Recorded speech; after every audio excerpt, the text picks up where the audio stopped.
Pasensya na kayo mga ka-viewers, medyo busy lang si RMTV nagbabakod dyan na banda sa may akasya na yan. Halos ano yan, 3 hektarya yung ano namin yata, babakuran. Babakod habang nagbabantay pa ng baka, baka lumabas. Right. Yan, tropa natin yun, yan, tropa natin yun. Yan, ganda dito sa papuntang Kalungan. Bundok yan, bundok na yan. Puro lalakad tayo, titignan natin yung mga baka. Nakalabas na naman.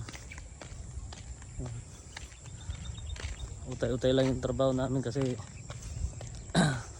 kukuha pa kami ng kawayan, kaya medyo matagal yung pagbako. Malamig na lugar din to kasi maraming puno dito, mga kawayan. Dating tubuan to, ngayon may mixture daw tataniman ng may-ari.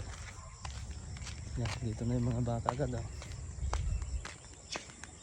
Bilis to. Kalungan to, Kalungan. Papuntang Kalungan. Ganda dito.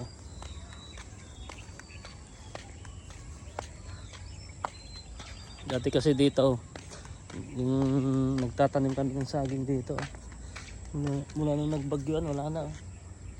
Yung akasya na yan hanggang dito. Pero daming ngayon wala na. Naubos na.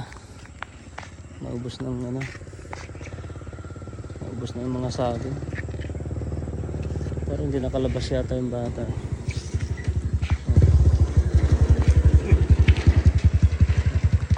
Wala nang saging dyan. Lumabas ang baka dito. Titignan ka. Baka kumain ng tubo, madadali tayo may-ari. Nagalit yung may-ari. Dati ito inaabot ng tubig. Yung tinambakan nila. Pinagawa ng bagong upong kapitan. Maganda naman. Para kang nasa Biwok. Pero nung bagyo na Kristen.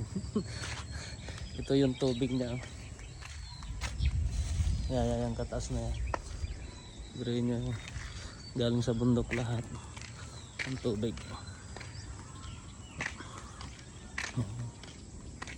Yan na lugar. Ganda, di ba? Yan. Paliko pag yan, yung parting tanag na yan, yung bundok na yan, likod na yan, tanag na yan. Yan. Ganda, di ba? Yan, ang daming saging dyan pala dati. Yan, wala na. Misibol na ulit.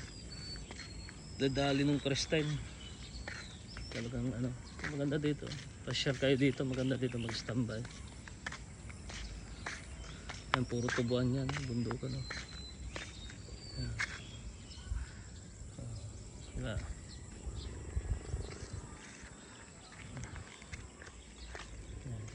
Ganda, diba? Ganda dito. Inaantay ko pa yung kasama kong magbabakod, kaya pinakawalan ko muna yung mga baka para para makakain mamaya. Kaya nandito ako sa may banda papasok ng Kalong kasi yung baka nalabas. Kakain ng tubo. Mamumura tayo ng may-ari. Yan ganda. Yan, parating na motor. Ganda dito. Yan. Linis.